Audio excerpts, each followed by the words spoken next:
നമസ്കാരം. ആലുവയിൽ മണൽപ്പുറം ശിവക്ഷേത്രത്തിൽ ബലിതർപ്പണത്തിനായി ആയിരങ്ങൾ പങ്കെടുത്ത പരിപാടിയിൽ പുലർച്ചെ 5 ആരംഭിച്ചു. ബലിതർപ്പണ പരിപാടിയിൽ ഭക്തസാന്ദ്രമായ അന്തരീക്ഷത്തിൽ മരണപ്പെട്ട പിതാക്കന്മാരുടെ സ്മരണകൾ പുതുക്കി വീണ്ടും ഒരു ബലിതർപ്പണം നടത്തി.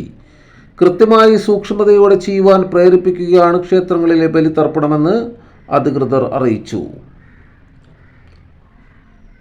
ഭക്തരുടെ സംരക്ഷണത്തിനായി പോലീസ്, ഫയർ, ആരോഗ്യം, മറ്റ് വകുപ്പുകൾ 24 മണിക്കൂറും ക്യാമ്പ് ചെയ്യുന്നുണ്ട്.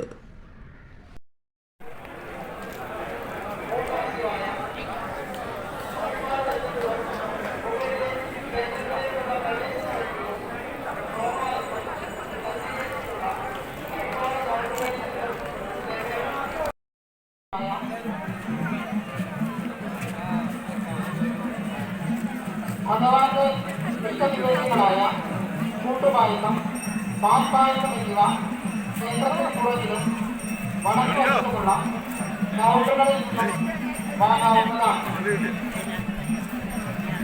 കൂടുതൽ ജനകീയ വാർത്തകളും വിശേഷങ്ങളുമായി വീണ്ടും കാണാം. നന്ദി, നമസ്കാരം. ജെ ടൈംസിനൊപ്പം സത്യൻ ചെങ്ങനാട്.